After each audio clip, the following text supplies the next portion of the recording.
प्यारे बच्चों, आज मैं आपको बसंत भाग 1 पाठ 3 नादान दोस्त की कहानी का सार सुनाऊंगा और प्रश्नोत्तर भी लिखाऊंगा, जिसके लेखक हैं मुंशी प्रेमचंद। तो आइए जानते हैं कि लेखक इस कहानी के माध्यम से क्या कहना चाह रहे हैं। बच्चों, नादान दोस्त प्रेमचंद की एक बाल कहानी है, जिसमें उन्होंने केशव और उसकी बहन श्यामा की नादानी का वर्णन किया है। केशव के घर कार्निस में एक चिड़िया ने अंडे दिए थे। केशव और उसकी बहन बार बार चिड़िया को कार्निस के ऊपर आते जाते देखते। बच्चे अपने दूध जलेबी को भूलकर चिड़ियों की आवाजाही को देखने लगे। उनके मन में तरह तरह के सवाल उठते थे कि अंडे कितने बड़े होंगे, कितने होंगे, क्या खाते होंगे, बच्चों का घोंसला कैसा होगा। इन बातों का जवाब देने वाला कोई नहीं था। वे दोनों आपस में ही बात करके दिल को तसल्ली दिया करते थे। इस तरह 3-4 दिन गुजर गए। वे अंडों को देखने के लिए अधीर हो उठते थे। उन्होंने अनुमान लगा लिया था कि अब बच्चे बाहर निकल आए होंगे। अब बच्चों के चारे का सवाल उनके सामने आ खड़ा हुआ।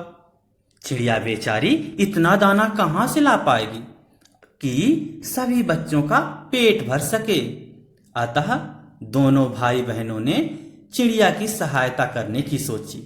दोनों ने फैसला किया कि कार्निस पर थोड़ा सा दाना रख दिया जाए, घोंसले के ऊपर कपड़े की छत बना दिया जाए, पानी की भी व्यवस्था कर दिया जाए। केशव ने कूड़ा फेंकने वाली टोकरी को घोंसले के आड़ के लिए बना दिया। गर्मी के दिन थे। बाबूजी दफ्तर गए थे। अम्मा दोनों बच्चों को सुलाकर खुद सो गई थी। लेकिन बच्चों को नींद नहीं आ रही थी।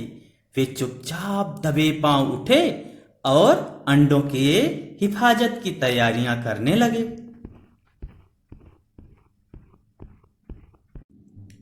कमरे से स्टूल लाया गया। वह छोटा पड़ा तो नहाने की चौकी स्टूल के नीचे रख दी गई। श्यामा दोनों हाथों से स्टूल को थामे हुई थी। केशव के जाते ही चिड़िया उड़ गई। उसने देखा कि 3 अंडे हैं। उसमें से बच्चे अभी नहीं निकले हैं। श्यामा दौड़कर पुरानी धोती फाड़कर एक टुकड़ा ले आई, जिसे बिछाकर एक गद्दी बनाई गई और उसके ऊपर 3 अंडे उठाकर रख दिए। श्यामा प्याली और चावल ले आई। इसके बाद श्यामा ने भी अंडों को देखने की इच्छा प्रकट की। लेकिन केशव ने श्यामा को फटकार लगाई कि तू गिर पड़ेगी। जब बच्चे बड़े हो जाएंगे तो हम इन्हें खिलाएंगे। अतः दोनों ने स्टूल और सारे सामानों को उठाकर रख दिया। इतने में कोठरी का दरवाजा खुलता है। मां ने धूप से आंखों को बचाते हुए दोनों को डांट डपट कर कमरे में सुलाने के लिए ले गई। अब बच्चों को नींद आ गई। 4 बजे अचानक श्यामा की नींद खुल गई। वह दौड़ती हुई कार्निस के पास गई। वहां पर वह अंडों को जमीन पर पड़े हुए देखती है। दौड़कर वह केशव को बुलाती है। केशव पानी की प्याली, अंडों को जमीन पर फुटा हुआ देखता है। तभी वहां अम्मा आ जाती है। वह दोनों को डांटती है। तो श्यामा बताती है कि केशव भैया ने अंडों के नीचे गद्दी बिछाई थी। तो मां कहती है, तुम लोग इतना भी नहीं जानते कि अंडों को छूने से वे गंदे हो जाते हैं, फिर चिड़िया उन्हें नहीं सेती है। केशव को कई दिनों तक अपनी गलती का एहसास रहा। वह अंडों की हिफाजत में उनका सत्यानाश कर डाला। वह उन्हें याद करके कभी कभी रो पड़ता। दोनों चिड़िया फिर वहां कभी नहीं दिखाई पड़ी। प्यारे बच्चों, इस पाठ से हमें यह शिक्षा मिलती है कि जीव जंतुओं के जीवन में हमें हस्तक्षेप नहीं करना चाहिए। इसके बाद हम इस पाठ के शब्दार्थ और प्रश्नोत्तर लिखेंगे। तो अपनी अपनी नोटबुक निकाल लीजिए और लिखिए। बच्चों, हेडिंग डालिए शब्दार्थ। लिखिए पहला, कार्निस, दीवार पर बना छज्जा। सुध, ध्यान। तसल्ली, संतुष्टि। पेचीदा, जटिल। जिज्ञासा, जानने की इच्छा।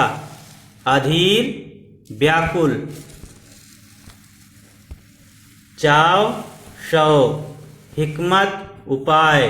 हिफाजत, रक्षा। वक्त, समय। उजला, शाप। सोटी, डंडा। सोटी का अर्थ है डंडा। जोग, प्रयास। तरस, दया। इसके बाद हेडिंग डालिए प्रश्न उत्तर। पहला प्रश्न देखिए, अंडों को देखकर केशव और श्यामा के मन में किस तरह के सवाल उठते थे? वे आपस में ही सवाल जवाब करके दिल को तसल्ली क्यों दिया करते थे? उत्तर लिखिए। अंडों को देखकर केशव और श्यामा के मन में तरह तरह के सवाल उठते थे, जैसे अंडे कितने बड़े होंगे, अंडे कैसे होंगे, उनमें से बच्चे कैसे निकलेंगे इत्यादि। वे इन सवालों का उत्तर जानना चाहते थे। वे इन सवालों का उत्तर जानना चाहते थे। अम्मा बाबूजी इन सवालों का जवाब देने की फुर्सत नहीं थी। अम्मा बाबूजी को इन सवालों का जवाब देने की फुर्सत नहीं थी। इसलिए वे दोनों आपस में सवाल जवाब करके दिल को तसल्ली दिया करते थे। दूसरा प्रश्न लिखिए। केशव ने श्यामा से चिथड़े, टोकरी और दाना पानी मंगाकर कार्निस पर क्यों रखे थे? उत्तर लिखिए। चिड़िया के अंडे कार्निस पर कुछ तिनकों के ऊपर रखे हुए थे। केशव ने श्यामा से चिथड़े अर्थात पुराने कपड़े मंगाकर उनकी गद्दी बनाई और अंडों के नीचे रख दिए। उन्हें धूप से बचाने के लिए टोकरी को टहनी से टिकाकर उन पर छाया कर दी। चिड़िया के बच्चों की भूख मिटाने के लिए उसने घोंसले के पास ही दाना पानी रख दिया। तीसरा देखिए प्रश्न। केशव और श्यामा ने चिड़िया के अंडों की रक्षा की या नादानी? उत्तर लिखिए। केशव और श्यामा अंडों की रक्षा करना चाहते थे।